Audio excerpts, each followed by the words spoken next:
आपण पाहत आहात सत्य व रोखठोक न्यूज चॅनल महावृत्त न्यूज। आवाज तुमचा, ताकद आमची।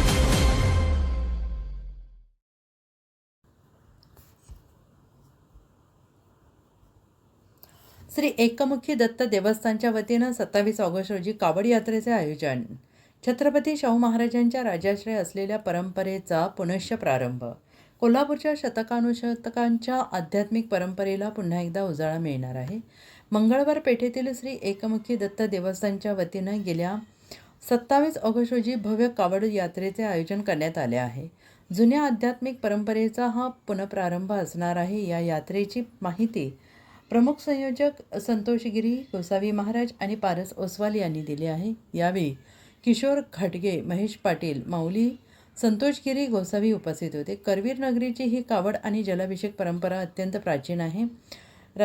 छत्रपती घराण्याच्या काळात श्रावण महिन्यात पंचगंगेचे पवित्र जल मान मरातबाने आणि वाजत गाजत कावडीतून आणून श्री अंबाबाई आणि ज्योतिबा मंदिरात अभिषेक केला जायचा। ही केवळ पूजा नव्हती, तर शिव आणि शक्तीचा अद्वितीय संगम मानला जात होता। ही कावड यात्रा बुधवारी सकाळी 9 वाजता पंचगंगा घाट येथून सुरू होणार आहे। तिथे दत्त पादुकांवर जलाभिषेक करून कावडीनं पंचगंगा नदीचे पवित्र जल आणले जाणार आहे। ही यात्रा गंगावेस येथील श्रीकृष्ण सरस्वती महाराज मठ, छत्रपती शिवाजी महाराजांच्या पुतळ्याला मुजरा करून पुढे गुजरी जैन मंदिर आणि अंबाबाई महालक्ष्मी मंदिर, महाद्वार रोड आणि बिनखांबी गणेश मंदिर मार्गे श्री एकमुखी दत्त मंदिरात पोहोचणार आहे। तिथे भव्य आरती महाप्रसादाने या यात्रेची सांगता होणार आहे। पौराणिक ग्रंथानुसार ऋषीमुनींनी आणि दत्त संप्रदायातील थोर संतांनी या करवीर भूमीत जलाभिषेक केल्याचे उल्लेख आहेत आणि या आध्यात्मिक वारशाला जपण्यासाठी या यात्रेत सगळ्यांनी सहभागी व्हावे असे आवाहन संयोजकांनी केले।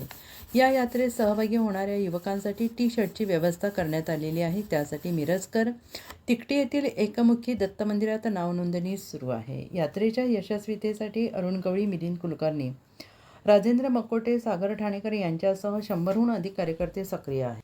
दत्तगुरूंच्या कृपा आशीर्वादाने यावर्षी आपण श्रावण मासामध्ये कावड यात्रेचं आयोजन केलेलं आहे। कावड यात्रा ही प्राचीन परंपरा करवी क्षेत्राची असून या कावड यात्रेला भाविकांनी उत्स्फूर्त प्रतिसाद द्यावा व भाविकांनी ह्या कावड यात्रेमध्ये सहभागी व्हावे हीच त्यांच्याकडे कावड यात्रेची सुरुवात ही पंचगंगा घाटापासून सुरुवात होईल आणि ती श्री एकमुखी दत्त मंदिरामध्ये समाप्ती होईल। समाप्ती झाल्यानंतर इथे मंदिरामध्ये तिथे महाप्रसादाचं आयोजन केलेलं आहे। या कावड यात्रेचे पूजन करण्यासाठी आपले कोल्हापूरचे DIG साहेब स्वतः या कावड यात्रेसाठी उपस्थित असणार आहेत आणि ह्या कावड यात्रेला आपण भरपूर प्रतिसाद द्यावा हीच विनंती। ही कृष्ण सरस्वती मठी, महानगरपालिका व आपल्या छत्रपती शिवाजी चौक व तसे मार्गे महालक्ष्मी मंदिर करून श्री एकमुखी दत्त मंदिरात समाप्ती होईल याची। आणि दिनांक 27 तारखेला गुरुवारी सकाळी 9 वाजता ही पंचगंगा घाटापासून सुरुवात होईल। श्री गुरुदेव दत्त।